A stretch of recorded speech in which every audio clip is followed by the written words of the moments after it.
I think it's live already. So we're here with Win Bigley and Bright Future and just Karl. Dad, I'm doing something. Just Karl. Karl Jobst, ladies and gentlemen, the greatest gamer in the world, owner of 52 Damn Agent and 15 Archives and some other times too. How's it going? Thank you for having me. Dude, we wanted to talk to you. I don't know how to say it. I'm kind of a big deal. He is a big deal. He's the best gamer in the world.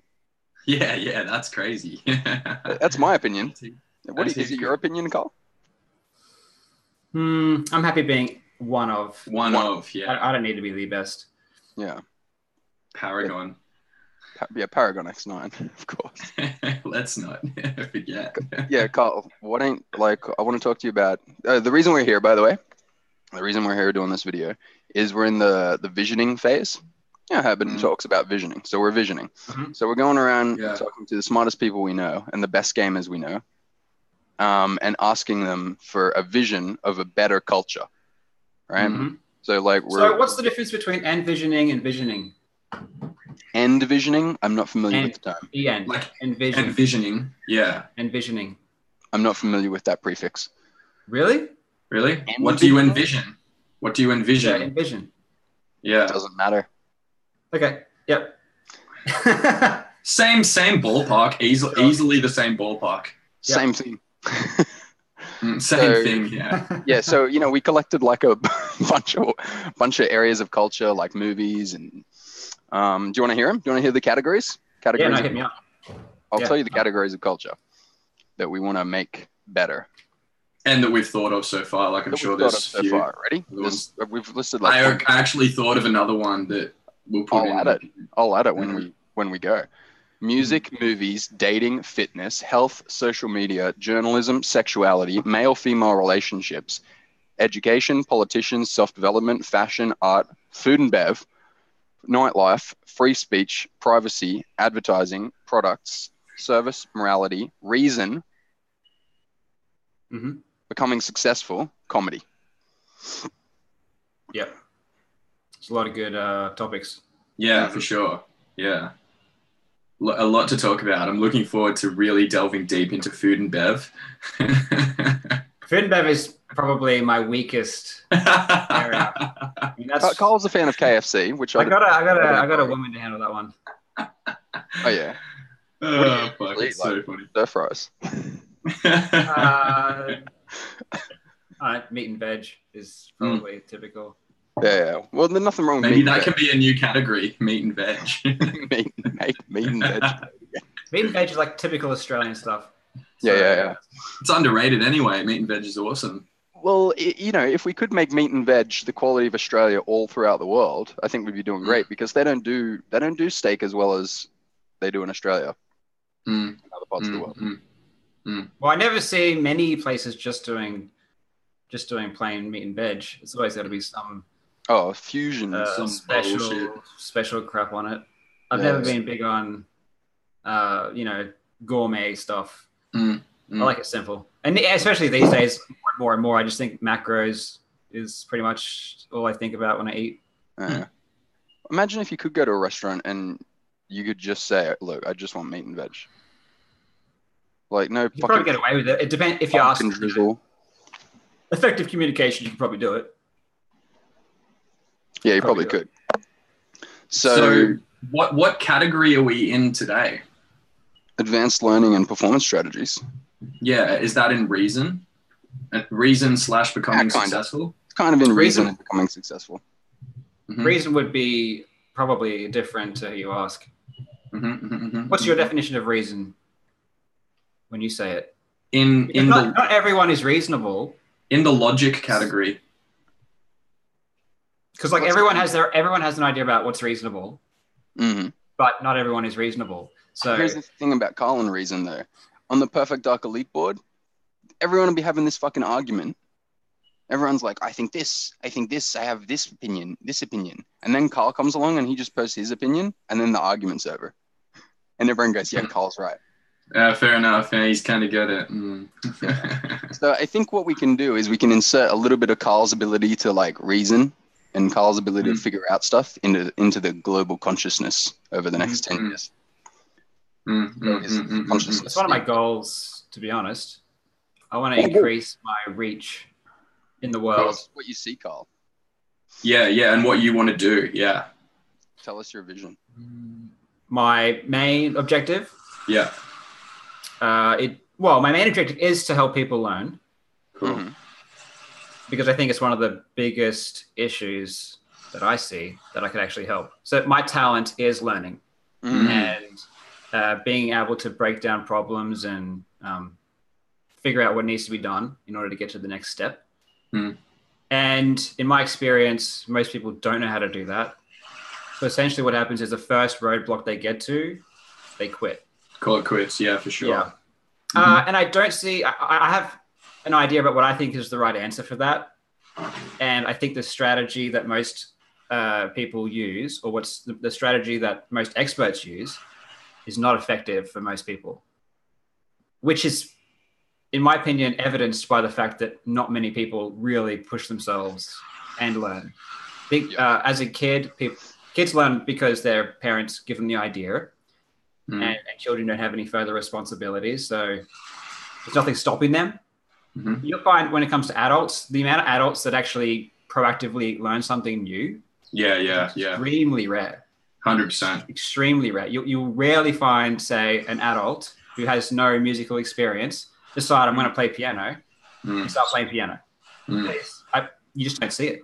You don't see that with any skills. Usually if adults pick something up, it's something that they did as a kid, but it's rarely something new. And they even more rare is actually choosing to do something new and becoming an expert at it. And that's even more crazy rare. I mean, a lot of adults might dabble in certain things, but never become a master at it. And I think because people don't know how to teach people that are already under stress. So adults already have stress, they already have responsibility. So they can't handle the extra stress of learning because learning is stressful. Full of stress. Saturation. Stress saturation. So all learning is for most people now that are adults is more stress in their stressful life. And of course, they're going to avoid that. Learning, in my opinion, is stressful, the process. Yeah. It requires healthy stress. You know, like going to the gym, working out. It's not stressful. Like you stress your body and your body becomes stronger over time. And I think the same applies for learning. Learning is, in my opinion, is a stress. And people just don't know how to handle it. That's good to hear. That's a really, really cool perspective. So the general perception is things are easy or they're impossible. And they're basically the two perceptions people have of things. So if someone looks at someone who is talented, they think they're talented, that was easy for them. And that's why they can do it. You'll never see someone who will look at someone who's got a skill and automatically think that was really difficult for them to have that. Yeah, it's that typical they were born with it kind of thing. Yeah, they're talented or whatever. So just the idea that learning is hard is not in the global consciousness. And it just prevents. So as soon as people get this stress or anything's hard, they think this is not normal. This is not how it should be. And they quit. So do we want people to accept that it's hard and be like, yes, it is hard and I want to do it? Or do we want to make it? Because if you think, how do we do it? Well, if you think there's a path to somewhere, if you're looking at a map and you think, okay, this is the way to get there. If you're not going in that direction, you're not going to keep going because you think it's the wrong way. And the same goes to learning. If you think that learning should be easy, when it's not easy, you think I'm not learning properly. And you're not going to continue that because you think it's an ineffective strategy and it's not working. Think you're not good at it as well because it's hard. Yes. Yeah. So you think this is not right. This is not how it should be. That seems unnatural. So this must be wrong. I don't know. I'm doing it wrong. This isn't my comfortable life. So I'm not going to continue doing it if I think it's wrong. Right. So one of the main things is I want to educate people that you're going to have barriers. It's going to be difficult, but that is part of the process. And there's nothing wrong with that. It's part of the process, and that educates people. And when they're educated on, yes, this is the correct way to do it, this is normal, then they have the confidence to continue. How do you obviously you're a really good learner. How do you deal with the stress and stuff like that? Like, is that another thing? Like, as in, like, making people know that, hey, learning is stressful, but are there actual ways that you deal with the stress to get through it? Yes. I mean, it's practical. Can I ask something that, like, maybe you could talk about this first and then answer that? Before you say how you deal with the stress, could you define the stress? How to define the stress? Well, one thing will be mental fatigue. So, when you're learning and you're trying to remember, or if you're trying to memorize something, that's mentally fatiguing. Like if you're trying to remember something that is relatively new, that takes a lot of energy, and people don't like that feeling. So that's one sort of stress where your mind is, has to work very hard, and it's not a pleasant experience. And stress is also just boredom is a stress.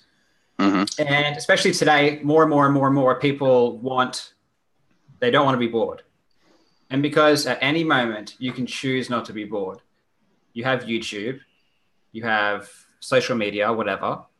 These are options you can choose at any moment. Yeah. And because the options are there, people, if they are bored, they know they can just easily get this fix and sort of fix their condition that they have. I mean, back in the day, there was no social media, no internet. So the solution for boredom wasn't so easy. So it kind of made it easier. Like if you want to quit smoking or whatever, or if you want to go on a diet, if you have food in the cupboard, it's a lot harder to not eat it because it's right there. Yeah. So not having access to it, to whatever you're trying to stop doing or eating or whatever, it's going to be a lot easier. Oh, right. And because the fix to boredom is right there and so easy to get, people are going to choose that way quicker. As soon as they get bored at all, they're going to go and get a fix. Yeah. I certainly do that. I'm guilty. Yeah. So knowing that is the first step. Obviously, you need to be educated on how your body is going to react and what your brain is going to automatically try and do to fix that. So that's what I said. People need to be educated on the process and that you're going to have this issue before it actually happens, so that you know how to deal with it, so you can mentally prepare. And then there are practical steps. It's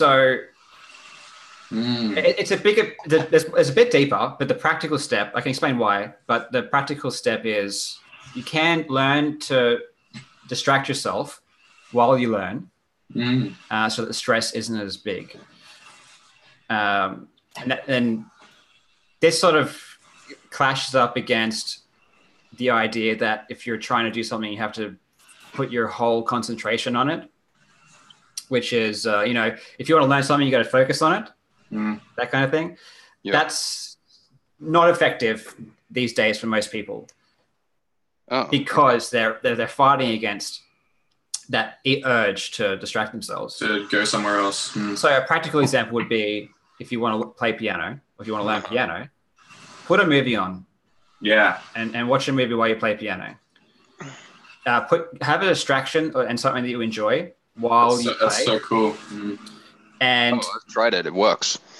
Oh, it definitely works. And so you can sort of starve yourself for these things. Like, I'm only going to watch movies if I'm going to be doing something productive at the same time.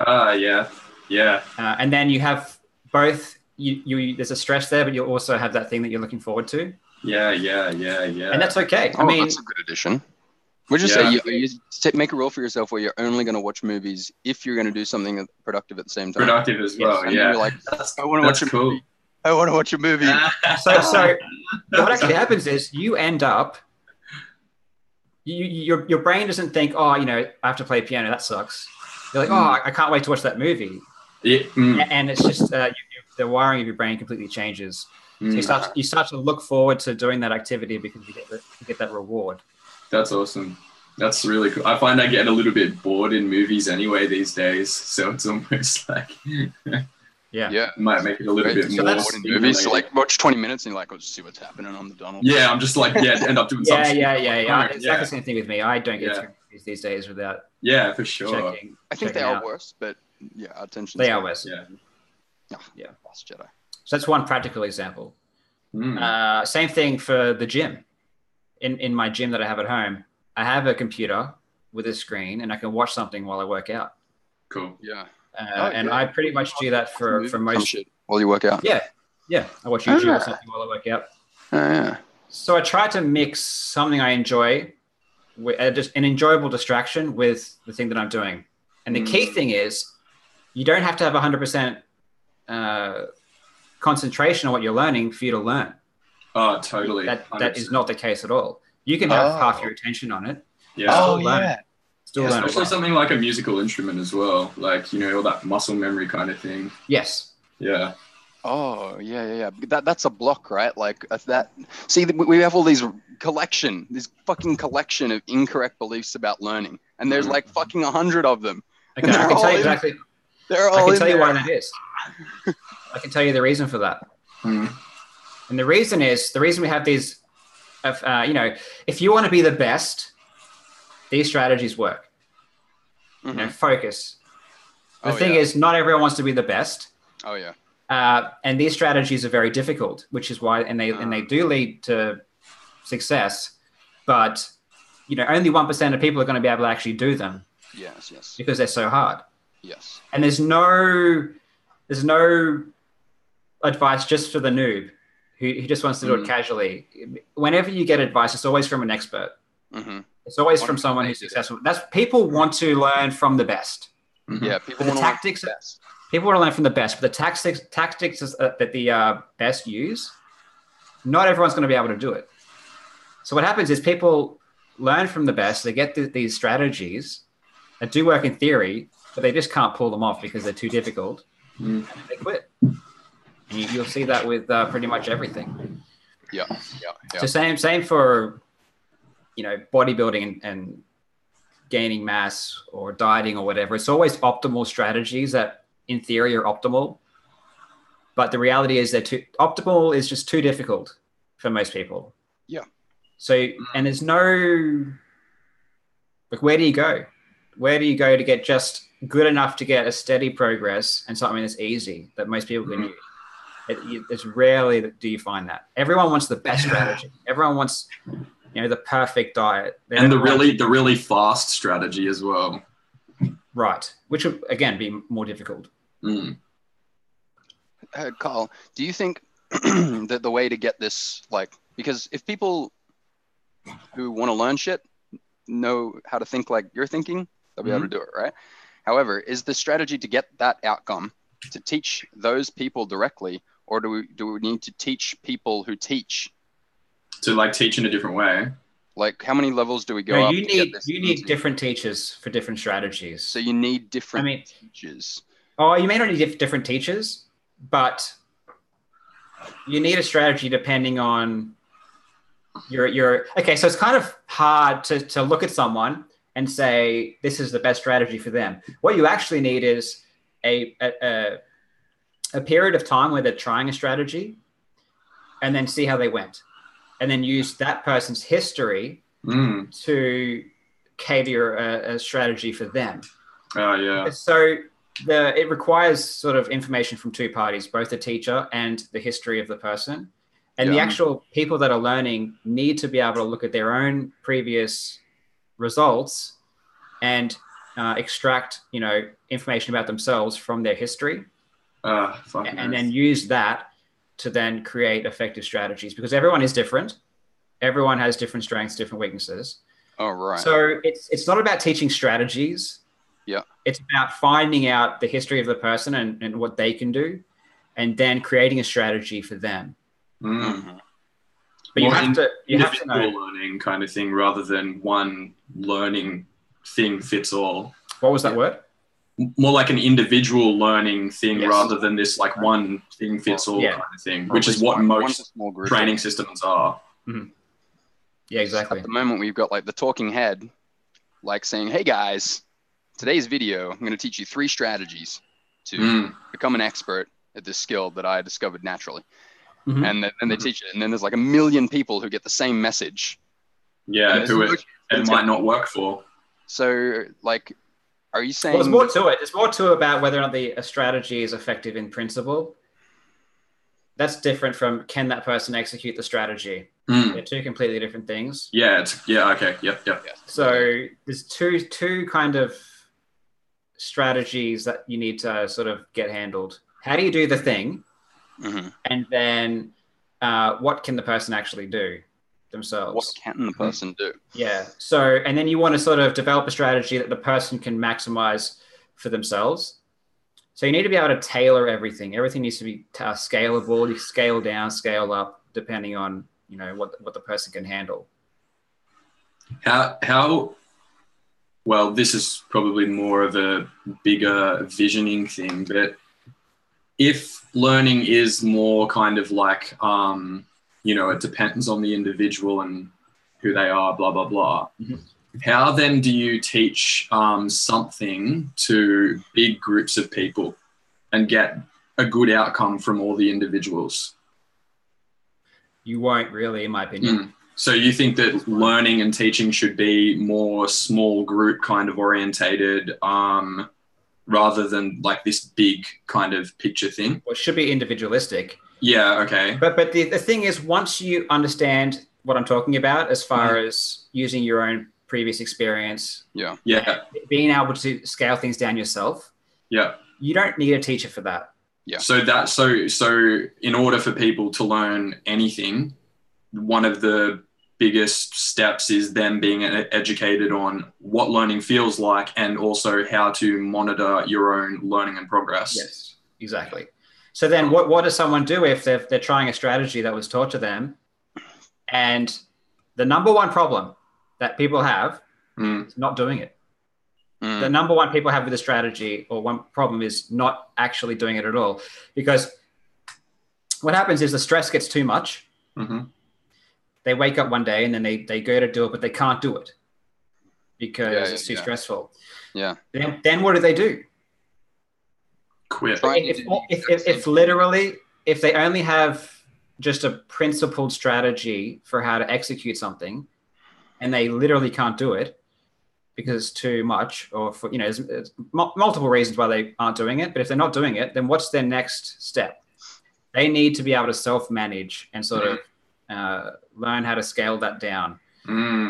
When you teach someone that principle, it does become obvious. So, for example, if you want to play piano, and some teacher has told you play an hour a day, and you end up stopping after a week because, you know, it's too boring, too hard, whatever. Mm-hmm. If you don't have any other strategies, you just won't do anything because your only strategy that you have is an hour. Mm-hmm. But if you understand scalability, you can say, okay, well, I can't do an hour, but what if I do 30 minutes? And you just scale it down and say, can I do 30 minutes? Which is going to be easier. So people have to understand that principle, then they can automatically sort of make it easier or more difficult as they go, depending on, and the test is of if something is too hard are they actually doing it? If they're not doing it at all, whatever the strategy is, it's too difficult. And you have to keep going down and down and changing it and making it more fun and less boring and less effort and less time. Yes. Until you finally do it. Until you actually are taking action. Yeah. There is going to be a level of action that is you can do. Yeah. There is going to be a level there. If you change it up enough, there is going to be something you can do. And that, the process is deep in what happens then, but essentially, if you are consistently putting in action, you can upscale it over time. You can handle more, but you just can't. You should never get to the point where you stop completely. Then your strategy is wrong. The fact that you're not doing it is evidence that you whatever you're doing, the strategy is wrong, and you have to take it down. to where you are actually doing it. It's making me feel so guilty about everything I've ever quit. Yeah. I'm like, damn it. I wasn't conscious. Yeah, because doing something, the key point is doing something is better than nothing. Yeah. Doing something is exponentially better than nothing. Mm-hmm. And you don't have to do much to get a lot more results than doing nothing. Yeah. The difference is night and day between even doing a little bit, but doing it consistently. The change of ability is so massive. I got a question, Karl. Yeah. So something that happens, I've noticed in myself, that when you start to scale down, scale down so low that you look at the thing you're trying to do, you scale down to a point and you're still not there. You're still not at the point where you do it. And you look at just that level that you're at and you're like, well, I can't even do that. I'm so ashamed of myself. I'm such a sack of shit. And then just even that creates an anxiety, like that the fact that the goal that you're trying to achieve is so low and you can't do it. How do you can't do it? Yeah, but why? I mean, saying that you're a sack of shit is something completely different. That's a different issue. Right. I'm such a sack of shit. There should never be any judgment. You should deal with it another time, Matt. Yeah. You get some issues we're going to need to work on, Matt. Well, even still, the point, even exaggerated or not, it shouldn't be a factor. There should be no judgments on what you can and can't do. Mm-hmm. You should just be results based. Yeah. So, it is what it is. Yeah. And there's nothing much more to it, really. Yep. Like what do you, if you can't do it, you can't do it. What are you going to do about it? Just be okay with it. Scale down again. So what, if you give me an example, what was the thing that you're talking about, or something that you... Oh, I was like I've been doing cold showers in Australia and it's easy, but in Bulgaria, it's so cold. It's so fucking cold. And I was trying I don't even use cold showers here because it's fucking bullshit. It's so easy in Australia. It's like it is. It's just, especially in summer. Yeah. Like I was at 2 minutes and I was like, oh, this is pretty tough. And I was scaling down. I was like, oh, can I just do 30 seconds? I'm like, I can't even do 30 seconds. Oh my God, right. Fucking lame. And like, oh, Jesus Christ, what's wrong with me? And I just noticed after I even figured out that I should just try 30 seconds, I still just didn't do it because I was like, fuck me. Oh yeah, because you have the mentality that if you're not doing the strategy that someone told you, it's not worth it. Yeah. It's not worth it. For 30 seconds, 1 second is better than zero. Yeah. 1 second's better than 0 seconds. Yeah, and one is not a sack of shit for doing 1 second. Exactly. That's good. I mean, I should be happy. Yes. But you can get it to water temperature. Why couldn't you just make it slightly warmer? Oh yeah, why do I have to be completely cold? Why not just so cold? That's the thinking, right? Like but that's bad. To make it easier. It's comparison. I mean? But you can't get away from this is the strategy. Yeah, but it's meant to be 30 fucking seconds. Yeah, and you would rather not do anything than just change the strategy. Yeah, so just make it a little bit colder than what it was in Australia for now. Or a little bit warmer. That's so funny, right? Mm. Yeah. You have a bit warmer. See how Karl was like, or a bit warmer. Like, yeah, he's like so forgiving and nice. He's just on it. Like, he's like, no, or a bit warmer. Yeah. I don't get that went over my head. Well, because we did the wrong thinking again. We were like, make it a bit colder than Australia, but you were straight away like keep on pushing. Right. Yeah. No big deal. Yeah. Just whatever allows you to do it. Like much more better thinking. Free yourself from this perfectionism. Free yourself from having to do it a certain way. All you want to do is do it, do work. You want to do work and you want to maximize the amount of work that you do. And that's all your goal should be. Because everything is, compared to your own past. So forget about optimal strategy. Everything is tailored to you and what you can do. And that's all that matters. That's so cool. So if you have a goal of losing weight, forget about, the optimal strategy. I mean, you have to know the optimal strategy so that you can sort of scale things down, obviously. So you have to have education about what works and what doesn't. All you're worried about is the maximum amount of work you can do and total work you can put in. And obviously, if the strategy is too hard and you're doing nothing, that's no work. But taking the calories down slightly, even if you're still at a calorie surplus, is still better than doing absolutely no work. So the most amount of work you can do is optimal. So forget about the initial strategy for now, and just keep on getting better and better and better. Oh yeah, because in diet they'll give you a fucking eating plan. It's too much pressure. Try to do the eating plan. And one thing to note. One thing to note is when it comes to developing new skills, it's not just easy. It gets easier and easier and easier and easier. It's not how it works.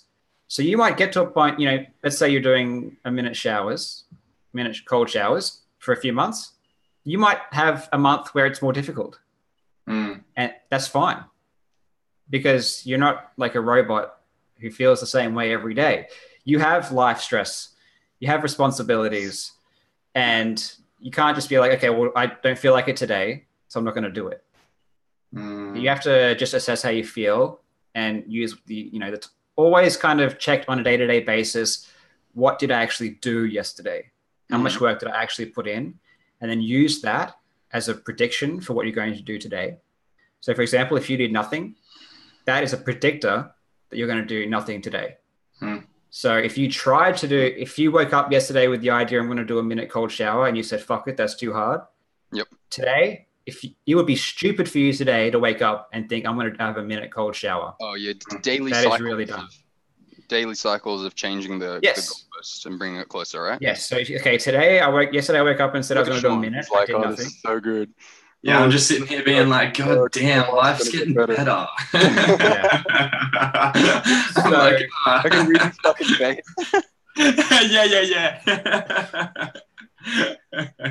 So wake up and then take the goal away.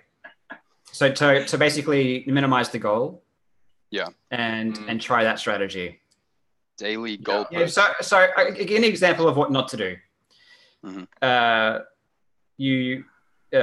You're on a new workout plan or whatever, and you might keep it up for 2 weeks. Then on the third week, you do nothing. And then most people will be like, that sucks. I really want to do it. So this week, I'm going to try really hard. And they don't change. Yeah, I'm definitely going to try harder. And they don't change what their goal is. So the goal is the same. They didn't do it last week. They literally changed nothing.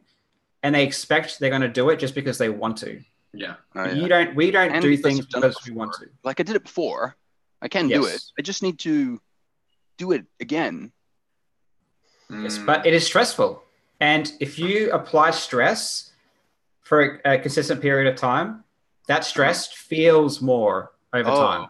It doesn't stay easy. It doesn't get easier. I mean, certain things can get, like, for example, if you're at the gym and you're lifting 10 kilos, yes, if you only lift 10 kilos forever, that 10 kilos won't be as stressful over time. But generally, when we work out, we keep, a progressive overload, and we keep applying more weight to keep up with the stress. The thing is, stress over a prolonged period of time does get to you. It is fatigue. Yeah. It's not like stress just remains the same level. You will get tired of it. You'll get tired of feeling that stress, and you have to be ready for that. So you have to be able to say, okay, now this is, I'm getting over this. I want to just drop it down. So, I mean, even on a physical level, powerlifters, et cetera, have deloads where they have, a week off every few months to let the nervous system recover. Oh, yeah, right. Even if, the body, even after from one workout to another workout, or say every week, their body kind of recovers, for general purposes. But if you add it up, if they're just continually stressed out for months, the body does get sick of it. Right. So you'll have times where you just get over it and you don't want to do it. Yeah. And you have to understand that process. So you can't say, well, I did it last week, so it's going to be easy this week. Even that is going to set you up for a fail. See, that's like a incorrect idea of how learning works. So if you have that idea and then you try and talk yourself into it by saying, last week I could do it, why can't I do it this week? Yeah. That's not going to help you, and you're going to get even more anxious about it, more stressed about it. And that's going to, again, compound the problem. So when you understand the process and you understand that what's happening is normal, then you lose stress because you have your education understanding that it's normal. If you don't think it's normal, that will stress you out. and you'll get it'll just make it worse. Yeah. Doesn't it make you feel like a dickhead, like learning this stuff from Karl? You just feel like such an idiot. Yeah, I can feel my whole body loosening up as well. I'm like, oh. Well, the thing is, I want everyone to do a lot. Yeah. So like for myself, I try to be as well-rounded as possible. So yes, I'm a gamer, I'm a nerd, but I still exercise. Mm-hmm. I still have my life. I'm married. I have a wife. Mm-hmm. I sort of mastered women, for what I need. I've mastered women. I'm the woman master. Master of women's pulling the strings.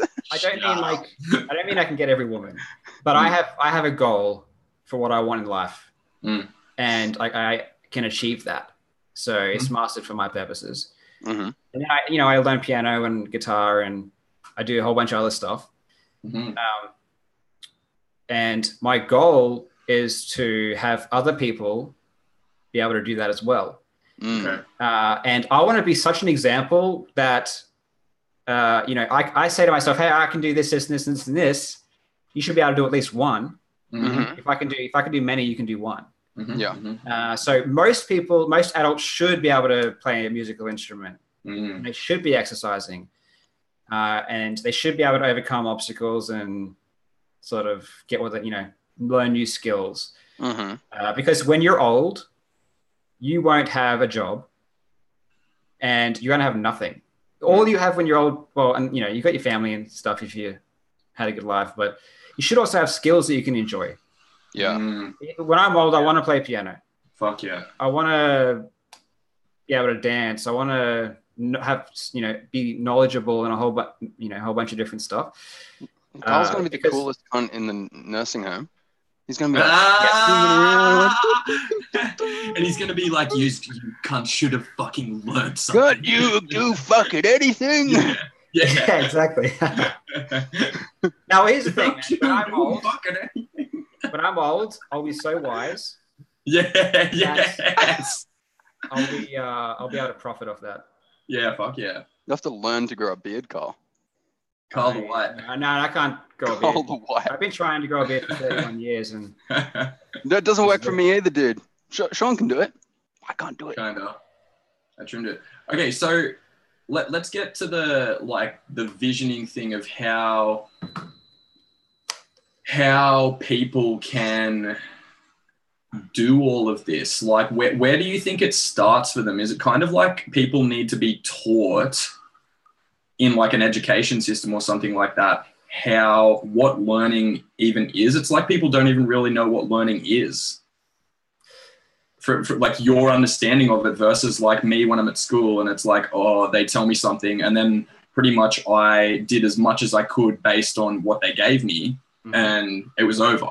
Whereas like, as you say, you change it based on the person, everything like that. So it's like the teachers and the students in most educational systems have no idea what learning even is. Yeah, well, the thing is, school is not a good example because schools, yeah. Because the thing is, people are holding your hand through school. Mm-hmm. People are saying, do this, do that, do this, do that. Mm-hmm. You see them every day, and they're always on your back. Mm-hmm. So you look at like, why do a lot of people go to university after school? And Mommy told me to. Yes, because someone told them to. You look at an adult, you pick an adult, and you look at what they've done, the decisions they've made, and I reckon almost universally they've done it because someone told them to. Because the education system that they grew up in told them to do all of that. Yeah, the third party told them to. So that's why adults rarely learn anything new. Yeah. Adults rarely wake up and think, I'm going to learn to play football now and become proficient in football. It just doesn't happen. So what is the system that gets created that allows people to do this? I don't know about systems. Okay. I don't know what systems can be implemented. I think I'm not sure if this is a high intellect kind of idea and philosophy. Mm-hmm. I haven't figured out yet if it's something that everyone can understand. Mm. You know, using evidence and developing a system based on feedback. I don't know if that is something everyone can do. I mean, I hope it is. And I don't know if everyone could teach that idea. But ideally, it would be in school, in higher education somewhere. But my first step is just to get my own reach larger. Yep. So develop YouTube, develop streaming, and then sort of impart knowledge that way. Yeah. And well, on your gaming stream. Yes. Yeah. I do. And I think, high level, one of my goals would be to work with companies, with businesses, to get that philosophy in there. Yeah. So, for example, in call centers, okay, a lot of people go into a call center and they quit because it's too stressful.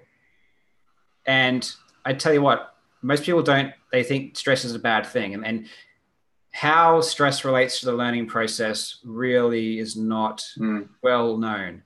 And people do hate it. And they, so when I was in a call center, I did it specifically so that I would get better at communication, dealing with customers.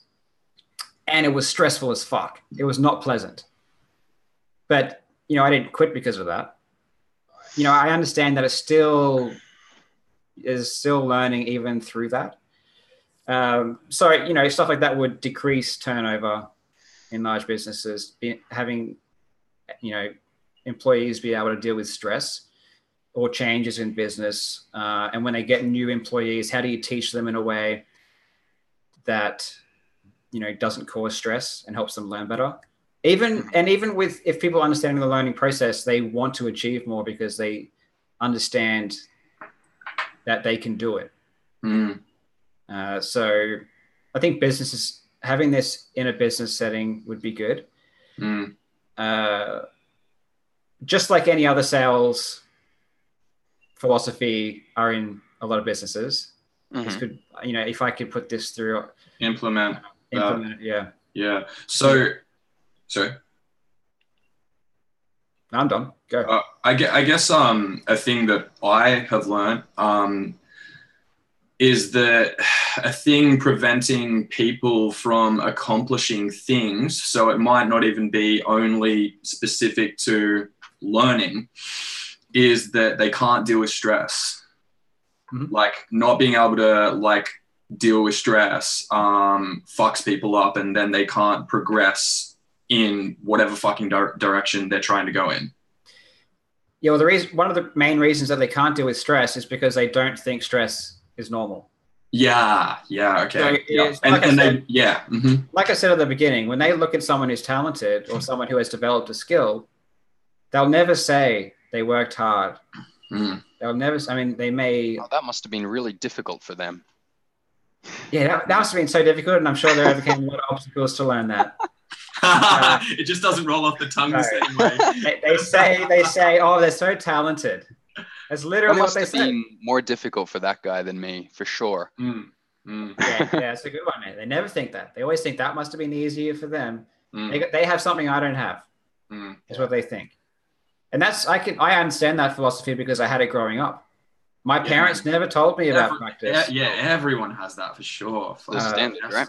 You have to be specifically taught what practice does and the process of practice. If you're never taught that and you don't understand how that works, then yes, whenever you see someone with a skill, you think that it's inborn. Like a God gift, yeah. And it's not something that actually happened in a logical and step-by-step way. So, if, for example, if I knew about practice as a kid, I would have practiced 10 times more than I did. I really liked soccer and I was okay, but there are kids that were better than me. And I thought, you compare yourself to them. I compared myself to them and I said, they're better than me. And I just thought that they were better than me. I thought that's just how it was. They're better. If I understood practice, I would have gone home and practiced every day. But all those kids are in their backyard juggling the soccer ball. I realized as well. Like the fucking Twins, they're the kids. DS twins, with each other, They're the kids putting in the time. Their dad was probably kicking them in the ass until they fucking bled. Yeah. Practice more. Yeah. Sorry, childhood things we know about. As kids, we don't know that. Yeah. But I tell you, if I knew about practice, I would have been in my backyard every day. Oh, so it's almost like, you know, in terms of what you're doing, you know, YouTube and everything like that, it's almost like the plebs of the world need to even just like see people practicing, because like even like an actor or something like that, like Brad Pitt or whatever, it's like he's just there and he's like, I made it, but it's like he's never actually showed anyone how he practiced or spoke about it, or the action plan, the action path. Well, that stuff is coming out. There's an awesome example of that is Total Recall by Arnold Schwarzenegger. Have you read that book? No. Okay. Oh, I was like the movie?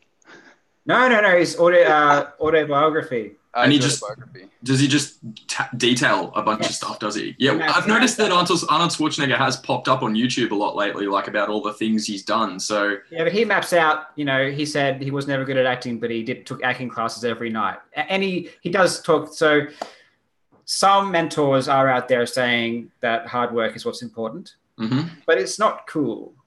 No. And it's definitely not something that book. It's not what sells either. Book. People don't want to buy a thing that says you have to practice every day. They want to buy a thing that says like 3 steps and you'll be this one weird trick. Yeah. Doctors hate him. Well, I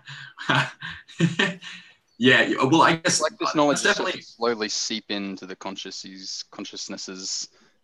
YouTube's doing great things for all this kind of shit, because you people are just almost getting to the point where they're documenting their whole fucking life. So then you actually relate with it and be like, oh, like I just have to do that. Even what we're doing is cool, Sean, because like we're not going fucking YouTube and going, hi guys, we've got it, we know everything. And here's the fucking thing. It's like we're showing us learning it and discovering it in the first place. Yeah, we're showing the path. Like we're not showing the end result, we're actually showing the path. And we're showing us when we're complete like yeah, we're like, oh, so you gotta practice? So how's it work? Dude, fucking practice. Look at people love it. Okay. So if you look at you know, piano videos or whatever, where it's like 9-month progress, people love that shit. Where it has the going from, you know, the complete beginner to they ping pong bad at the start. Montages, so Rocky montage, for example, people love it. Oh, montage. People love the progression because people have never seen it before. It's literally a new thing. When in history have you had access? When in history before have you seen the progress?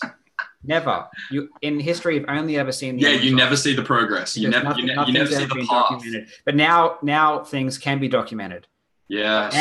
And people do love it. People love. Oh, fucking definitely. Because it makes you believe that exactly. Because the whole. I really think Hollywood is the biggest example of that cuntism, where like they really portray that they're just awesome. Like it's really just perfect. That they're like have a little bit more God in them than everyone else, kind of thing. But it's like, it's not true. Look, some people worked. It depends. Acting is a weird thing. Yeah, where you're portraying emotions, and we all are emotional. So some people can portray emotions better. It's not something like, playing a sport, where it is the actual skill itself is completely alien. So I don't buy into acting being this thing 100% skill, Yeah. I think it's talent. It is definitely more talent there than... some things are more talent-ish than others. Yeah. Yes. Yeah. Well, showing emotion is something everyone can do. So when people are acting, they're showing emotions. So that, they're basically emulating something that's real that everyone does. So it's not completely alien. So in order to learn that, it's something that you have already, and it's the ability to get that out, as opposed to say, surgery or something where no one's born with that. It's 100% a skill. You get zero practice. Or if you play operation. Yes. guess but that's what I'm saying. I was getting emotional then, and I just wanted to say fuck Hollywood. I don't think my point was. Oh well, the only reason I'm bringing that up is because we shouldn't give too much respect. Yeah, to those guys. But Schwarzenegger, like I said, is a good example of that, where he's not a good actor and never was. He was a terrible actor. Yeah, but he worked very, very hard. He's my favorite actor. What are you talking about? But not everyone had to work hard to be an actor. Uh-huh. True. And same with music. Absolutely. A good example of that's Michael Jackson. If you listen to him when he was a kid singing, it was phenomenal. Phenomenal feel and emotion and control of his voice when he was like 8 years old.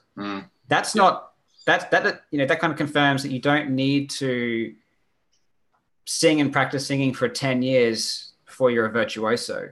These things can be ingrained already, but you'll never find an 8-year-old pianist that's going to be able to compete with a what do you call it, like a professional with 20 years experience. But if you listen to Michael Jackson sing when he's 8, man, he's better than most professional singers. Yes.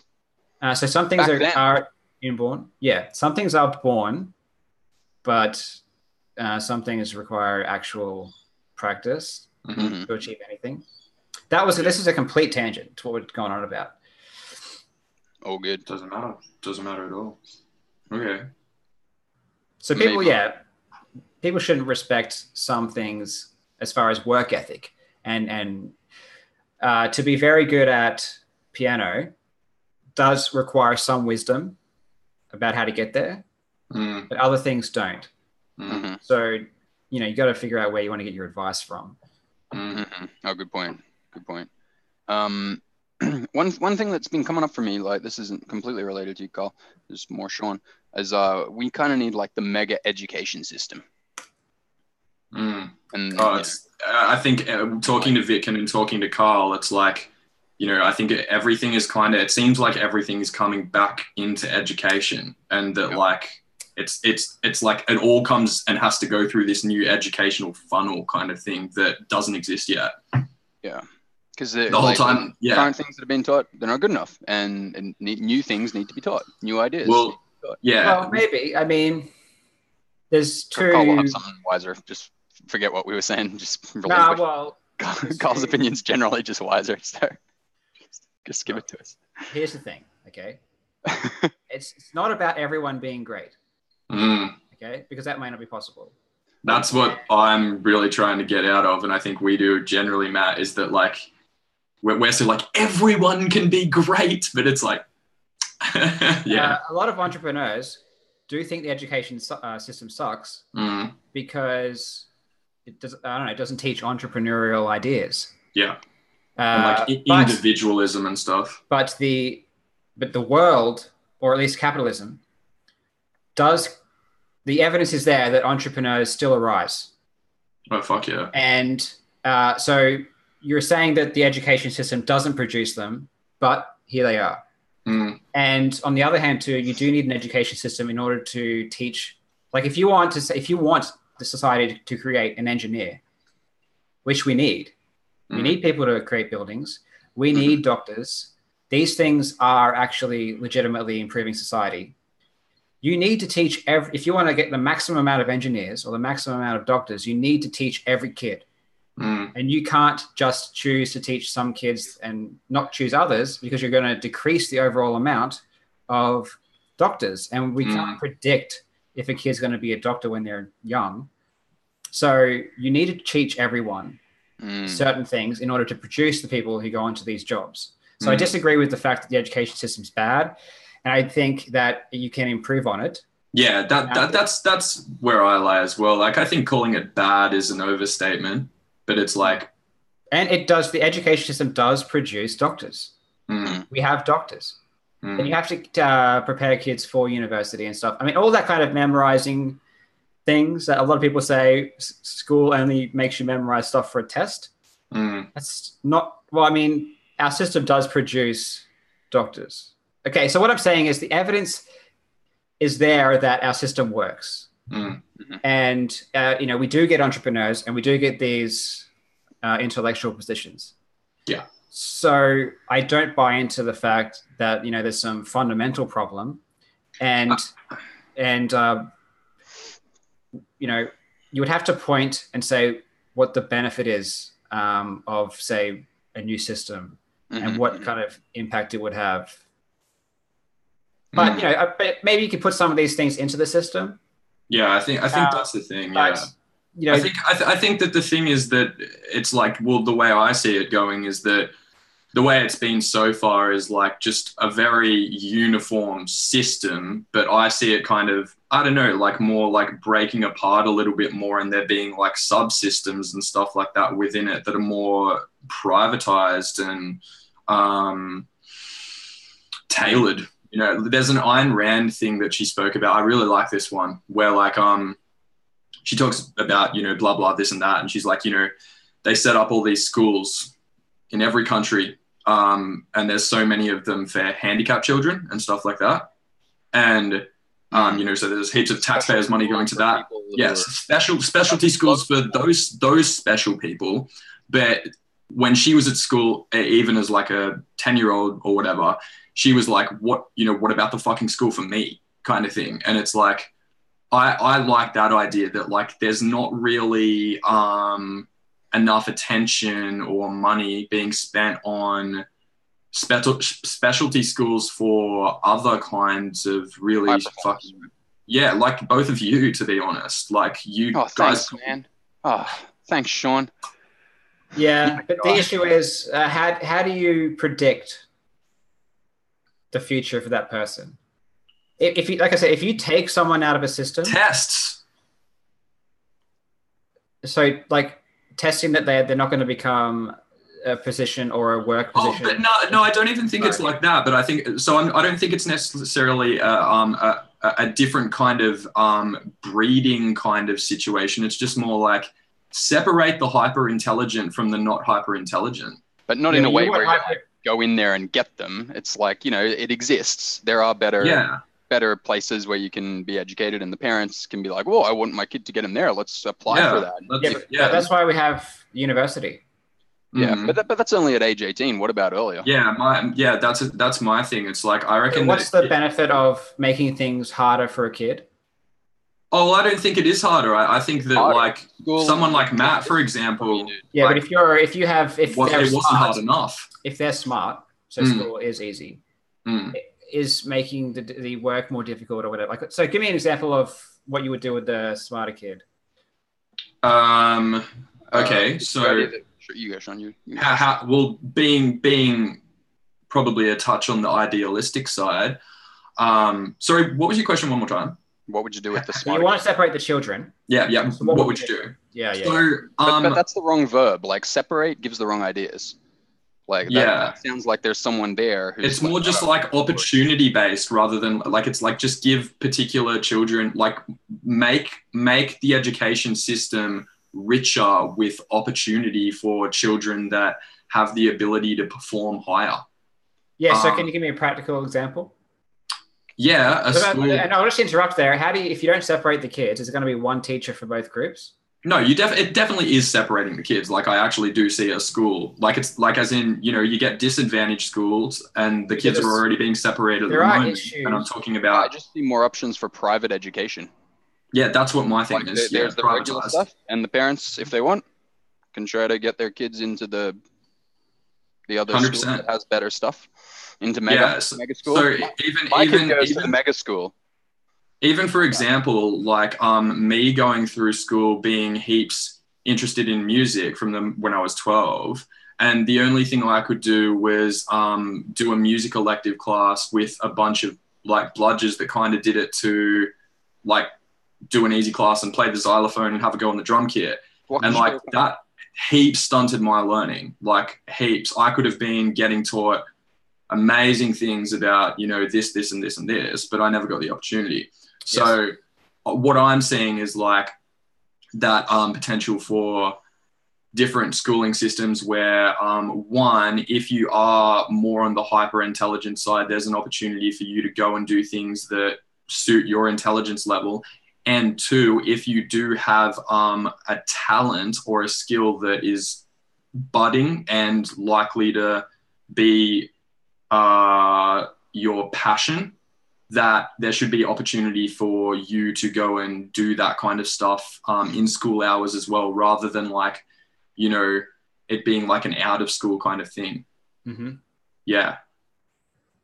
Like I do kind of think like I don't even have a big beef with the idea of like separation. Like, it's like, I think the really smart people should be hanging out with the really smart people. I do. I think it'd be better if I had heaps smarter friends when I was younger. I think I'd be better off. I think there opportunity existing, right? The opportunity, yeah, just for it to exist, yeah. I actually kind of disagree. Mm-hmm. Okay. I think the main educator of, so you've got like sort of technical education where you are learning facts, maths, that kind of thing. Yeah, exactly. Practical kind of stuff. Yeah, and then you sort of got more philosophy. Mm-hmm. And I think the philosophy should be parents. Mm. And That's a big thing to put on parents, though. I always think, because like, I think like at the moment it seems like sorry to cut you off. Yeah, I'm not sure why you think that's a big responsibility. Generally, parents teach their kids their own beliefs, so that naturally gets imparted through growing up. And if parents know it, it does trickle down. So I think there's a problem with separation, whereas you don't get to learn to deal with people. So it can create a dehumanization of dumb people. If you separate smarter and dumber, then the smarter That's people. what we're going for, though, isn't it? It was a joke. Yeah, it does create issues for how they interact with each other. It's a very caste system. It's very elitist caste So what I system. think is better is the experience of learning together, but then you've got a philosophical learning which puts into context everything. From the parents, you're saying? From parents, yeah. I'm not sure if you could. See, the thing is, I'm not sure if you know about archetypes much. Well, I mean, sure. I'm happy to dive in. If you want to learn from someone, there has to be a sort of a relationship between you and that person. Yeah. And they have to be a mentor to you. And parents, the way children get information and lessons and beliefs from parents is a certain way. It's very hard to teach. It's very hard for a kid to respect a teacher just in a classroom. And to trust them as well. Yeah. So I think a lot of these deep ideas are best done from parents. Here's a question though. Because if you put a kid in front of a random teacher, they're not going to really respect, have that much of a connection to get belief changing information from them. Yeah. You know what I mean? My only like little thing with the parenting thing is like, you know, even what we were talking about before about like, you know, you got to practice and everything like that. And we learn certain like ideas and beliefs from our parents that are kind of like the exact opposite. And then there's similar things like even the way that most people in like lower class or middle class, even the way they perceive money or people with money, you know, like, so I'm kind of like, I don't know if I'm heaps 100% on board with the like parents being the be all like mentors in a young person's life. Like whether you like it or not, they are. Oh yeah, for sure. Like I totally agree with that. So it doesn't matter what you want. Doesn't matter what you want. Doesn't matter what you think is better. Parents are the biggest mentor, period. I agree with that, but I also think that there's heaps of room for a kid to also have outside. Here's mentors. An idea for you. What about like in Rich Dad Poor Dad? That how he got heaps of his information from a dude that wasn't even his dad, kind of thing. Yeah, that person had sort of pre-selection in that he was rich. So he had the respect of that person because he was rich. If you just have a teacher that's not rich and you've got no reason to look up to them, hard to get important details passed on from that person. Yeah. But what about teaching to parents on how to teach? Yeah, for sure. I'm totally into that. We actually don't have mandatory teaching for parents on how like parenting lessons. A parent school. How to be a fucking parent. Well, the thing that I have been thinking, even I think it might have even been just today, is that, like, you know, everything like the education system, parenting and everything like that, it's like we're all being bred, like it's a breeding system. And like we're not very good breeders. Like we're not very good at breeding like humans. Like, well, we are, but we could be heaps better. So it's like Brave New World right now. What do you mean by breeding? Raising. I don't know what breeding means, but raising. Raising? I thought take it a little bit away from breeding, and no, but it's like our whole system is a breeding system, though. It always has been. You breed your tribe to be good at particular things and everything like that. You breed the collective to, you know, do a particular function in the world. Like, I do see it as a breeding thing, to be honest. Like, we're all pretty bred. But we're not very good at doing it. Like, parents, like, we're not that good. We could be way better. Education systems, I personally think that they could be reasonably redesigned. Like, I don't think they're perfect. I think that they're a little bit too industrial revolution-esque for me. Can I suggest something? I think we're very deep into like a very specific thing, and we're like arguing about a little thing over here. Yeah, that's true. So maybe we should come back out like this, like my hand just did, to here. Right, it's about there. Get back on the visioning. And let's talk about, okay, so let's just go back to this point. Let's say we want parents to be better or something. So let's come back and like, how do we set up a system where it's the culture is pumping out Karl's philosophy so well that even parents learn it? Yeah, whatever. I think that's even going a step too far. Okay. I mean, go to the step Karl recommends. Well, because you have to go from, you know, who's going to get the information first? I mean, I could think, exactly. I mean, I could think mandatory schooling for parents. I mean, we already have mandatory schooling for children. Yep. Why is it not mandatory for an adult to go to school? Yeah. So that could be an idea. Yep. But the first person is going to have to get into the like the reach. What's the reach going to be? The mechanism in which people learn this. Yes. So it's going to be YouTube. It's going to be YouTube. It's going to be video. These systems that they're either going to be entrepreneurs who are selling it. For high performers. It's going to be YouTube. I think there's a market for this. There's a market for people who want to do better. So I think it's going to be individuals. But we need to think about early adopters first, right? Yeah. And the early adopters are going to be individuals who want to make profit, I think. Because I think there's huge profit for this kind of learning. Yeah, for sure. Okay, so people crave multi-talented people. So they crave people who can do many different things. This is Karl's wet dream. It's like a not crazy. Now, there's plenty of examples. Like you take, why is it that someone could do something half-assed, but if they're doing 3 half-assed things at the same time, that video is viral. Like there is something about it that people want. So the reason I'm bringing that up is because if it does get out there, people will adopt it. I think people want to learn this.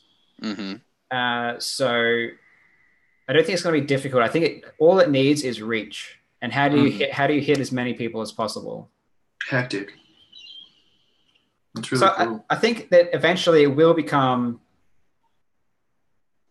so well known that it may not even have to be taught. Yeah, like people just want it kind of thing. And people just sort of know it. Like, disperses. even a lot of ideas these days, collective consciousness, right? Yeah. Just a lot of ideas these days probably were unknown 100 years ago. Mm-hmm. Oh yeah. You know, like the average person could probably give you an idea about if, let's say you're afraid of public speaking. The average person knows. You just got to picture him naked, boy. You should probably do it anyway, you know? Like, it's a good thing if you do it. Mm. Or if you're feeling anxious, it's a good thing if you work on it. Mm-hmm. I mean, these things probably weren't, you know, in the global consciousness a while ago. Yeah. You know, the idea of self-development in general is relatively new. Oh, yeah. And people like it. I think, you know, it may not even get to the point where it has to be in a structured system of we need to teach this to people. Yeah, it just emerges. The idea and philosophy is so evidently better. Like it works. That when people understand it, they have it, you know, they believe it. Can I pop in? So if we look back at what you're saying, like self-development, it wasn't this thing at some point, and then, well, what was the beginning? People taught it in private seminars, like weird stuff like Est or something like that, and it's like in the 80s, like I'm going to Est, and like paid some high price to some weird guru, and everyone laughed at you for going to it. Mm-hmm. But there were self-help books in the 1900s and early 2000s, like Think and Grow Rich, and there's plenty of self-help books that came out in the early century, like 20th century. Random people started to sell it and shit like that. But now we just talk about it. Yes. So it's like, dude, blah, blah, blah. Yeah. I heard something cool, blah, blah, blah. So, I mean, don't you just emulate the path of successful new teachings? Like, look at how self-development came to the mainstream. It's almost at the mainstream. It's not quite at the mainstream. But emulate that. Like, just look at how that happened, and it's like, well, the idea is good. Sold it to initially people who really want it. Mm.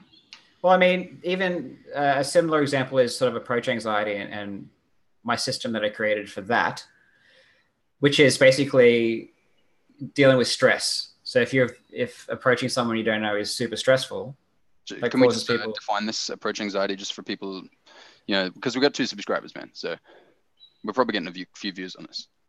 Sure.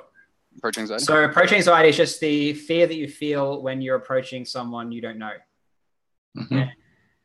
I mean, generally it's men fear approaching a woman that they don't know because they're afraid of getting rejected or whatever. There's multiple reasons why you'd feel fear. But if you want to meet someone new, if you want to expand your social circle, the best way is to just go out and meet people. But the fear of doing that stops them, okay? And people want to be able to do that, so they'll try and learn how to do it. So my method was to understand the stress and how it works, and to scale the goal down, like with anything.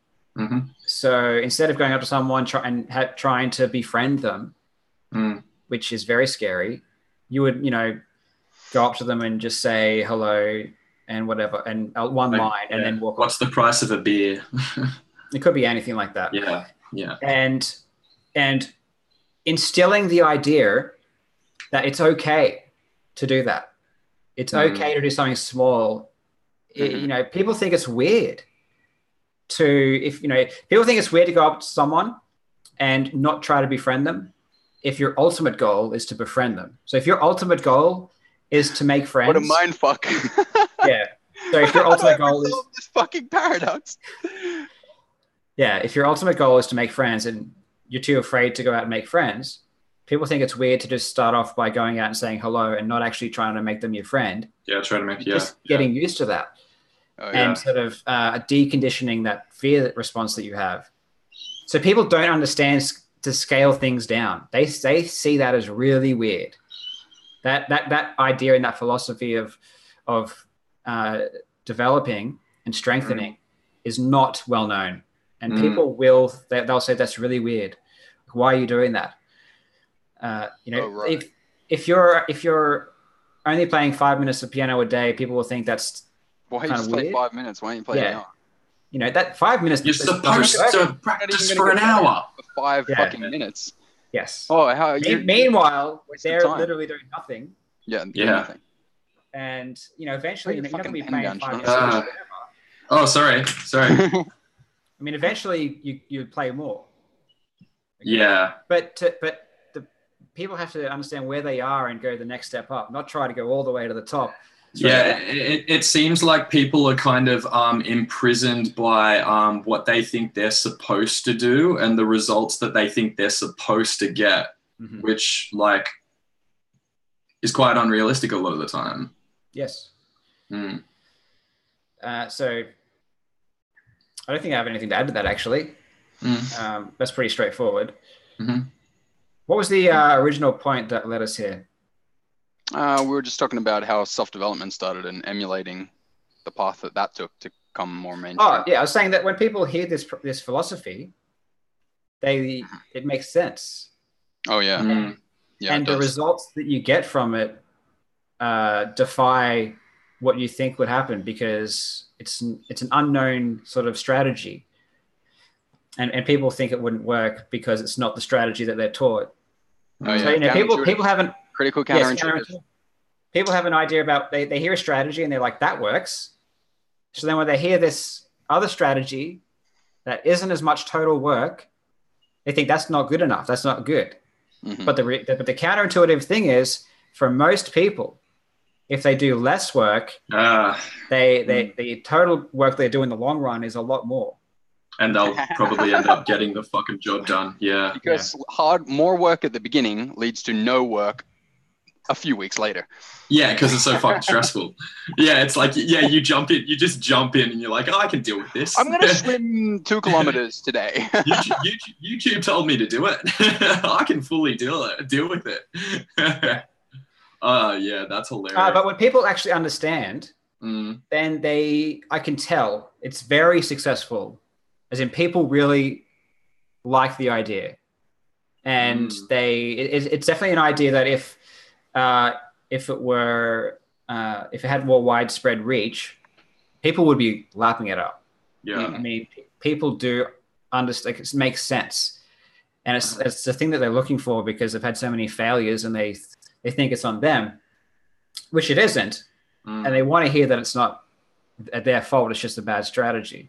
So it's definitely an idea that I guarantee this is going to catch on like a lot more as time goes on. Something that Vicken said that you might like, Karl, is we were talking about like how do you make entrepreneurship more widespread and the teaching of that. He said you got to make it cool. Like, you know, so if we just threw that at you, you got to make it cool. How would you make this cool? Well, I understand that you need to make things cool. So you have to, in this kind of thing, you have to lead by example. So the way I would make this cool is by actually proving the results. So I would show that I can be very good at piano. I can be very good at guitar by literally showing people the fruits of that. Yeah. And that is cool. Yeah, it's like a success story that is documented, does a world of wonder for others. Yeah. But you have to... as well. Makes it feel proofy. Makes it feel real as well. Proofy. Yeah, it's proofy. Well, you need credibility. You need credibility. And generally with entrepreneurship, you need success in business or wealth, you know, that you've created as credibility, which helps. So with this thing, my credibility was, you know, are the skills that I've learned. So that's basically what I would need to do. And anyone who had this philosophy should have multi-talents.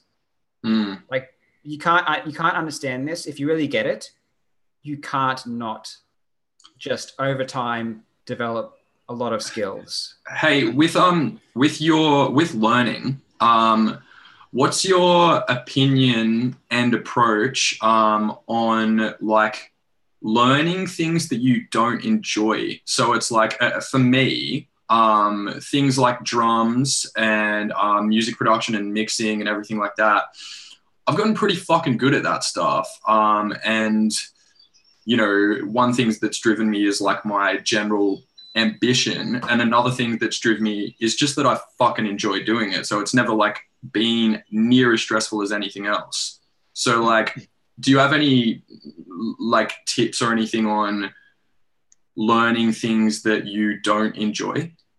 And if that's a good idea, or if you should always be like aligning your learning with enjoyment. No, I think relying on enjoyment to learn things is a bad strategy. Yeah. Overall, there are things in life that you should learn even though you don't, even though you don't enjoy it. I'm not talking about random hobbies or whatever. Yeah. There are things that you need. Let's say you have an emotional problem. Yeah. Anger management, or you want to develop better relationships with other people. You need to be able to. Is that both of us? I think that's both of us. Yeah. We're just psychos. It's not fun to deal with it, but you're going to have better results. And I guess you just need to look at what kind of life you want.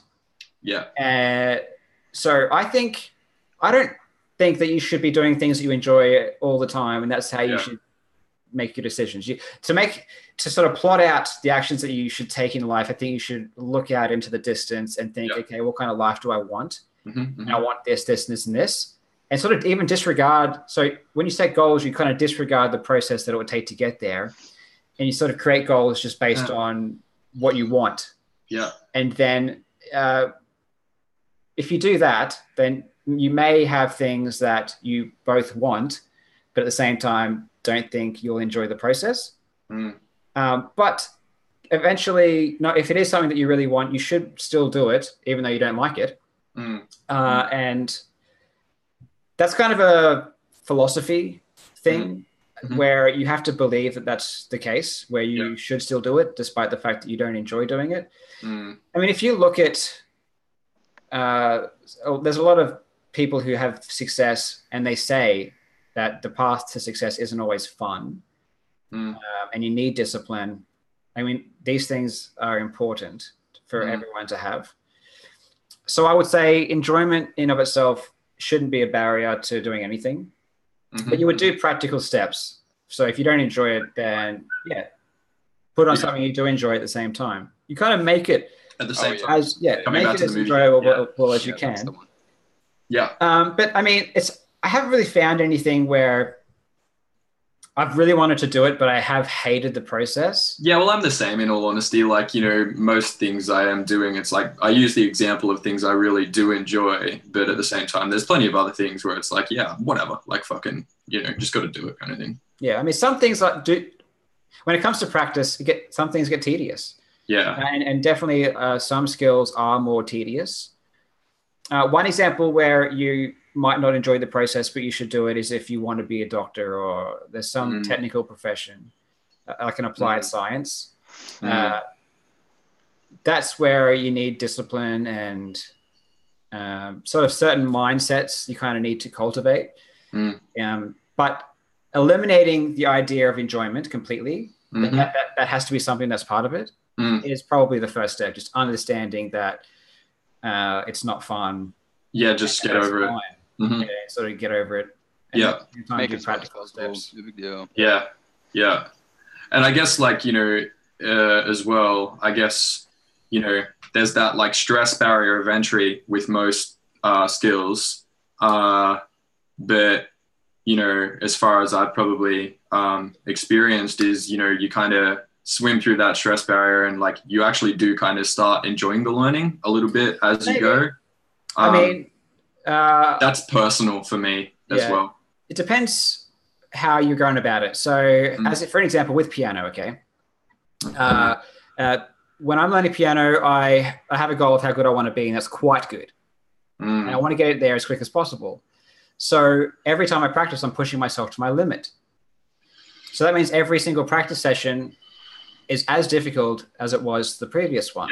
And it never gets easier because I'm always going out my limit because I want to keep getting better and better and better. Yeah. So it's never like if you're not at your goal, but you want to get there, it's not like it gets easier and easier. You just keep pushing yourself harder and harder. So it's not like it gets any more fun as you go.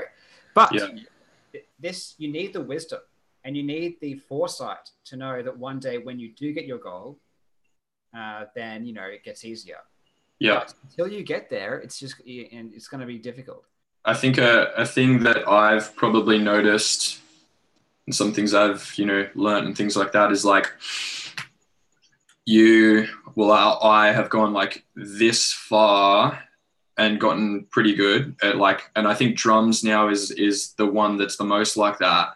And it's gotten to the point now where like, rather than if I play drums, I don't get on and like necessarily push myself heaps hard. I get on and like, play, like I play kind of like the hardest thing I can kind of play, but it's also like this, content kind of practice session, if you know what I mean. Yeah. Like basically your goal, your ability has reached your goal.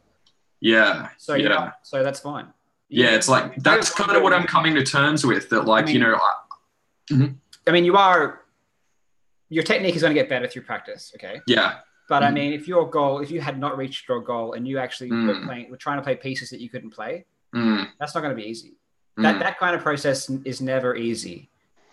You know what I mean? So as long as your goal is further along than your technique, that process is never going to be fun. I mean, it could be fun. You could make it fun, I guess, but I don't think that trying to make it.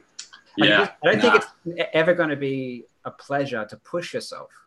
Yeah, good point. And do something that you can't do. It's just not. That's not really fun to do. Like if you're trying to get a certain rhythm and you can't get it, I mean, you can tell me that's not fun.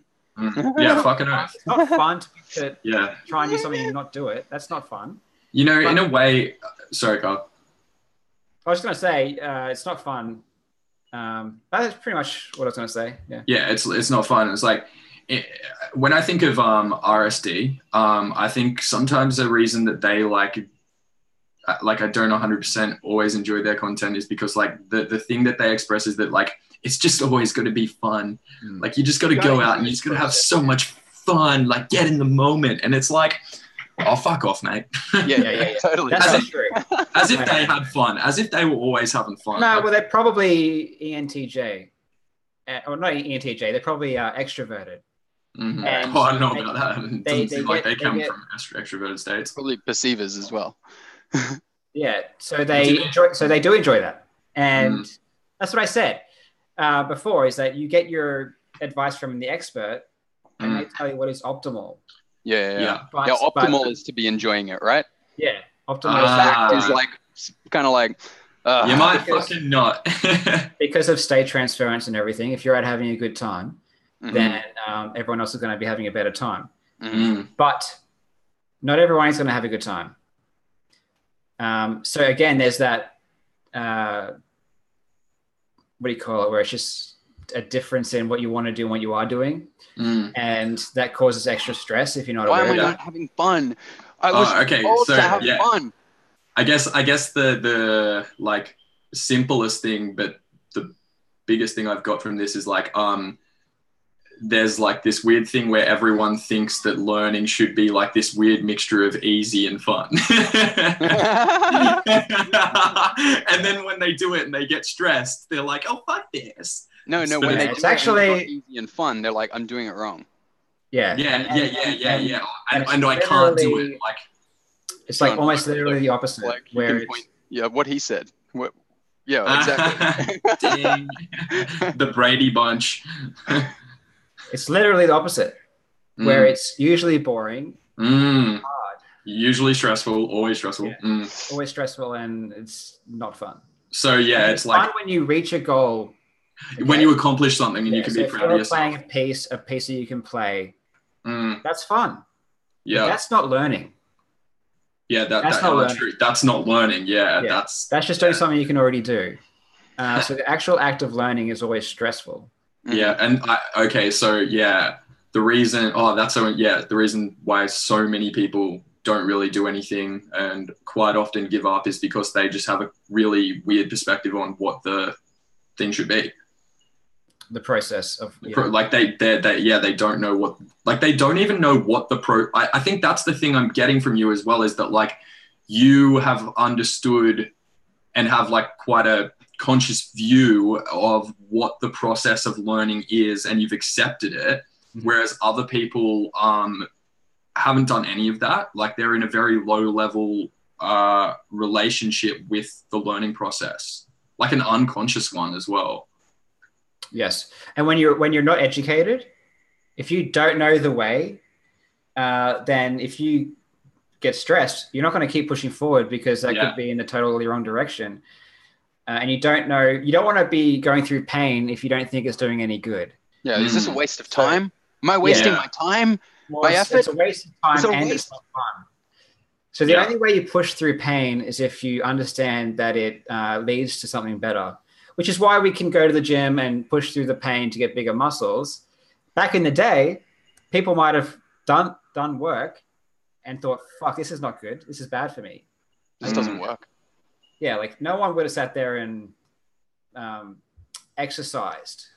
Yeah. This is hard on purpose. That's a relatively new thing.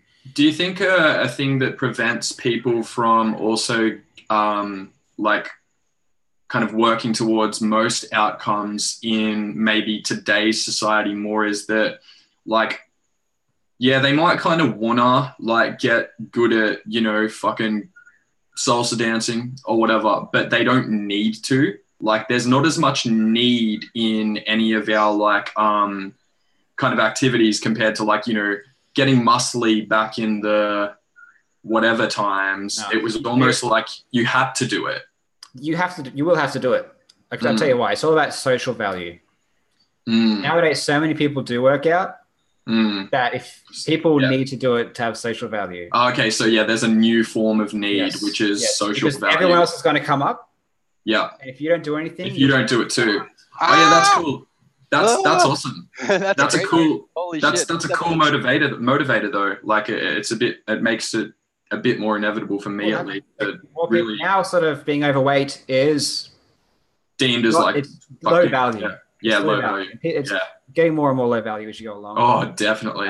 For sure. And being uneducated is becoming low value. Fucking oath, yeah. So people are valuing education, fitness, all that kind of stuff. The more people that develop these skills, the more you do feel left behind and the more you want to catch up. And not being left behind is a natural human drive. Oh, of course, yeah. So the process of getting everyone up and up and up will just continue and continue and continue. As long as the education is there and available, as long as the knowledge is there, people will use it. You're going to have, let's say you get 10% of people who take the information on board and they start learning new things. Then you're going to create a higher average of everyone. And because of that higher average, you're going to have everyone sort of naturally start to be pulled up. And as long as the knowledge is improving. It's like a beer, like pulling you up, like I need. Yes. Yeah. Well, it's the same as the poor. Like the poor are better off, like for example, in Australia or something like that, the poor are better off than they've ever been. Like it's always. In Western civilization, everyone's getting better and everyone's better off. Yeah, and complaining more than ever. And why is Western society becoming better and better and better? It's because of freedom of information and sort of the web of knowledge. People are watching YouTube these days and learning more than fuck yeah. Everyone is becoming more educated. Everyone is becoming wiser, and this is just pulling everyone up. Yeah. And now because everyone's becoming wiser, people are becoming more. The standards are going higher. So that what people will accept, from behavior and everything like that, is getting more strict. Oh yeah, fucking earth, yeah. So this is affecting politics as well, where we have access to everything. Everyone's got a phone. Everyone's capturing every kind of behavior. And if someone wakes up and has an idea like this is wrong, and they put it on social media, and that can spread, and sort of the ability to sort of say this is right and this is wrong is becoming greater and greater and greater. So everything is sort of on the up when you have the freedom of knowledge that we have. I mean, YouTube and everyone being able to just put information out there has made an incredible difference in a short amount of time. So much. If you look at even with learning and developing new skills. Yeah, well, when I think about everyone's wanting to do it now. Definitely, better ideas are selected on average, Yes. right? Some bad ideas are selected, but on average, better Yeah, ideas. yeah. And now everyone's maybe on average, bad ideas are selected, but still good ideas are selected. That's what's happening right now. well, like back in the day, you could only see a professional do something, but now you can watch any old Joe who has the skill do it. Karl. Yeah. So if you want to see someone play a guitar, you don't have to go to a concert anymore. You can jump on YouTube, and you got tons of people who aren't professional guitarists or whatever, but they're really good and they're just showing their skill. If you look at the ability of guitarists at the beginning of YouTube and then the quality of guitarists now, it is ridiculous, like how good people are getting because their mind is being open to what is possible. What is possible. And these aren't professionals doing it. They're just people in their bedroom practicing guitar, and then people see that and they're like, oh my God, this guy's just a normal dude. He's so good. I can do that. And you get that. And because in just 10 years, the level of skill and knowledge on the instrument has just blown up. It's really incredible. Right. That's interesting. We'll probably leave it there, I reckon. Yeah, I reckon that's a I gotta clean up and have breakfast and all this bullshit, get ready for Russian. That was fantastic. Karl, yeah, that was fucking awesome. Thanks so much. Yeah. Thank you. I mean, amazing. I mean, so good, right, Sean? Yeah. It's like fucking incredible, insane. right? I told you Karl's shit is like, whoa. Top fucking. I believed you. Yeah. He's the guy that comes on the Perfect Darkly message board and settles the arguments with better. Every fucking time. Okay, Karl, I got a favor. The gaming god. Is there one place that you could put the link to this video that's like permanent? And it's just like, here's my thing about learning.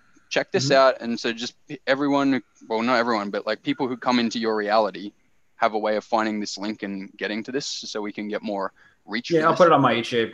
Yeah, that would be amazing. I'll put it under my, I'll link people to it in Twitch when I stream. Sick. That's awesome. That would be great. I think we should get together again and potentially, like get a good call with other people.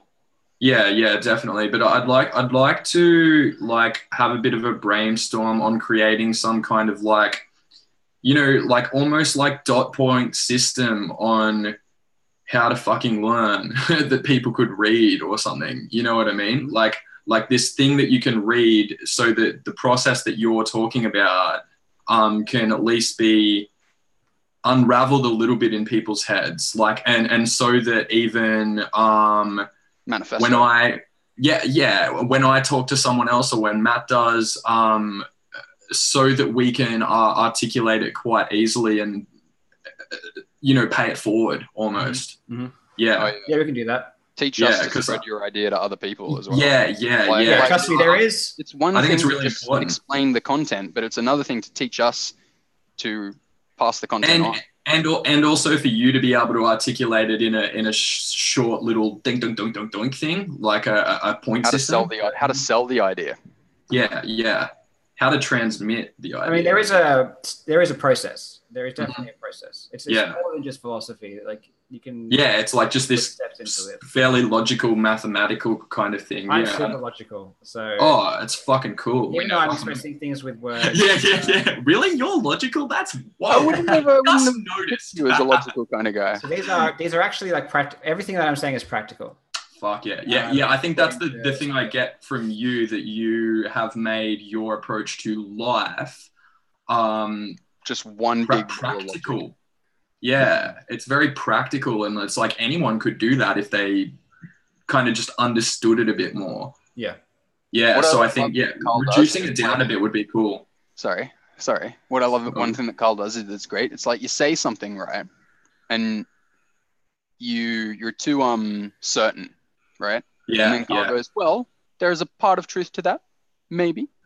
Well, you think about this. Think about the situation. And then you're like, oh, yeah, good point. No, you're right. Yeah. Let's step back for a minute. Yeah. Yeah, he catches us out on reckoning. I'll reckon this. And Karl's like, well, don't reckon so soon. Don't be so quick. Yeah, don't reckon so certainly. Certain reckoners. I reckon really confident reckoners. Yeah. Well, that's what Australians do. The confident reckoners down under. That's true. Yeah, we do reckon. I kind of reckon that. Nah, mate, I fucking reckon this. Yeah. Is reckon totally an Australian thing, or do they say that anywhere else? Oh, it's pretty Australian, but it's like, pretty Oz. I reckon, but we actually a word. Reckon. Yeah. Well, reckoning is actually a word. I think reckoning actually had a lot of cred. Word, yeah, it had cred. Like the reckoning. And now we just shat all over it and started like reckoning. Oh, let's all reckon. We're fucking good at reckoning. A country built on reckoning. We've done all right. I reckon. That's all when you look at the laws, it's like clause 21. I reckon. Yeah. Oh, I reckon it should be like illegal to fucking that. Yeah. Oh, that's so fucking good. All right. Cool titties. Episode 5, The Reckoning. The Reckoning, yeah. We should just get a Mad Dog Reckoner on next time. Kev from down the road. I don't know. Most of his reckonings spot on right now. Biggest reckoners going. Yeah. Okay. No cred whatsoever. Should I in the stream? Yeah. Please. Bye everyone. I'll see you later. Bye everyone. See you.